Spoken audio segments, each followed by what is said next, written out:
In Turkey lives the most remarkable painter, Esref Armagan, an artist born without eyes. No one can call me blind. I can see more with my fingers than sighted people can see with their eyes. Esref proves that you don't need eyes to see.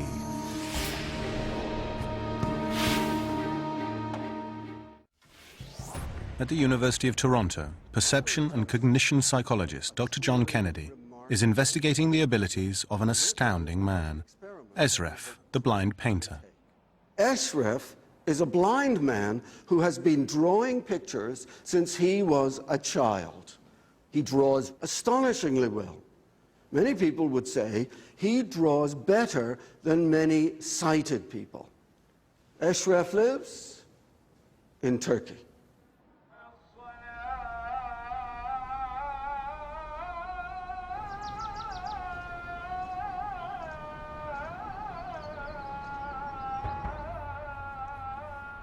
Esref Armagan has a genetic mutation that caused him to be born without eyes. This seeming defect has given him the most remarkable power. While he paints a landscape he cannot see, this artist is changing everything science has assumed about vision. Esref has never seen light. Into picture is that I start by imagining shapes that I have already felt. Then I form those shapes into the painting I want to create. I make a plan of the picture completely in my head before I start to draw it.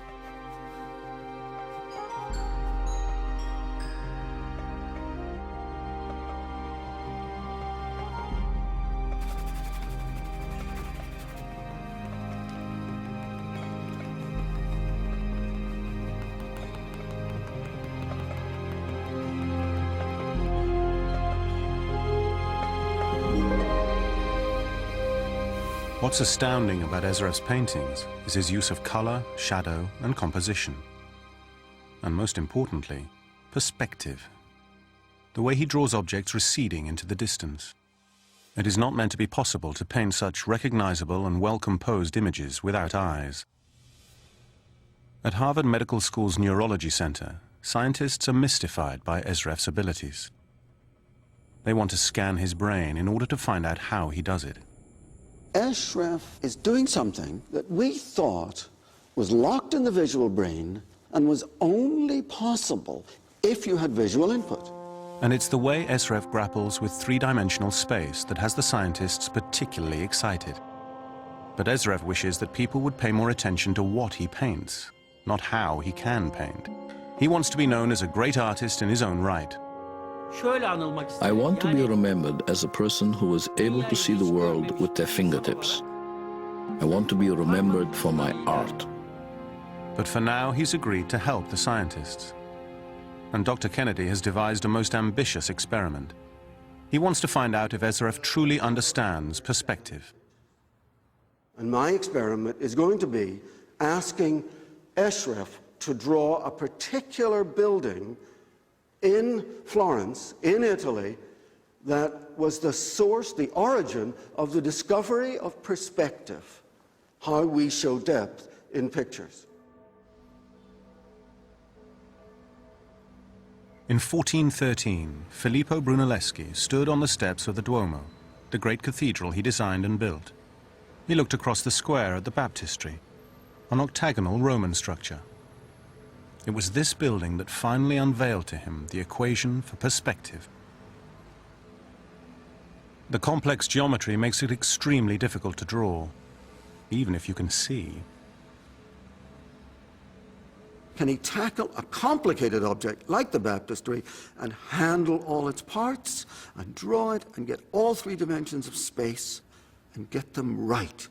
If he can, this man is astounding.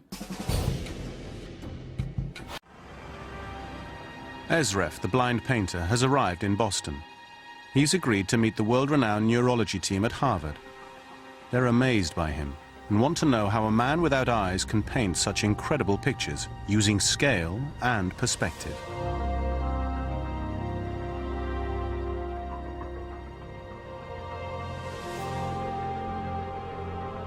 Their experiment will involve putting Esref in an MRI scanner, asking him to draw and observing the activity in his brain. Esref must remain as still as possible so they can get a clear image of his brain. As he draws a picture, the scientists are riveted by what they see on the monitors. Regions of his brain that shouldn't have any activity due to his blindness react in an extraordinary way. The visual parts of the brain, the ones that for normal-sighted people light up like Christmas trees when we're looking at things, those became alive and excited and incredibly dynamic whenever Esref was thinking of drawing in perspective. What Esref's MRI results reveal is something groundbreaking. Esref's brain shows us that vision involves more than just the information brought in through our eyes. Vision, it turns out, also involves our ability to understand space. Bravo! What Esref is showing us is that we misunderstood vision. So we thought pictures are creatures of vision because they're dealing with distance and direction and angle. And now we realize all of those things are available to touch as well. And so we can have tactile pictures as well as visual pictures.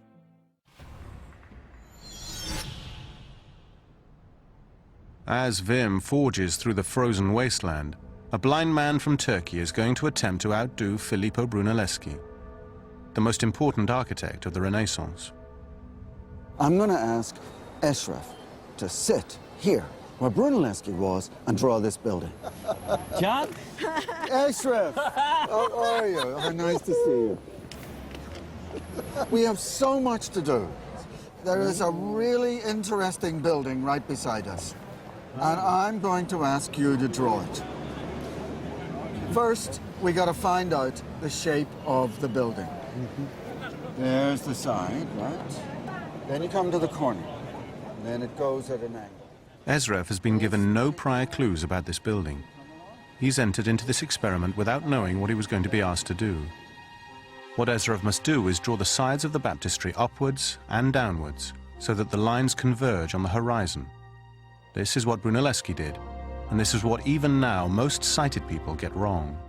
Okay, Esref, what I would like you to do is to draw the baptistry as if you're standing in front and the roof is far above your head and you're in front of one wall of the building. I'm new. Okay, go for it.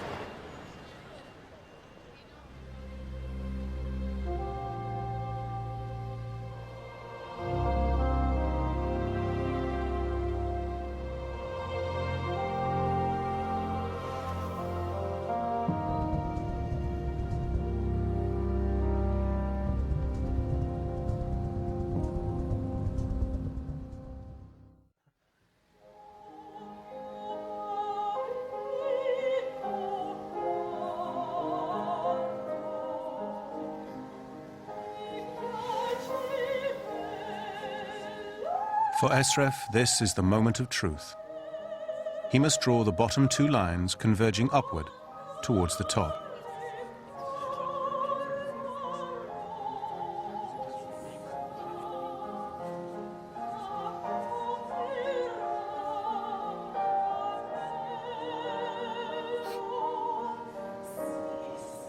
Esref Armagan has just set his place in history.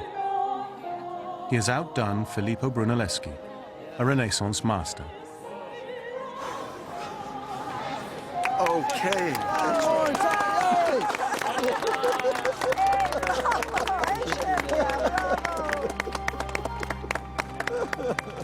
Bravo, bravo, ja. Çok iyi yaptın. This is a moment that happened first 600 years ago.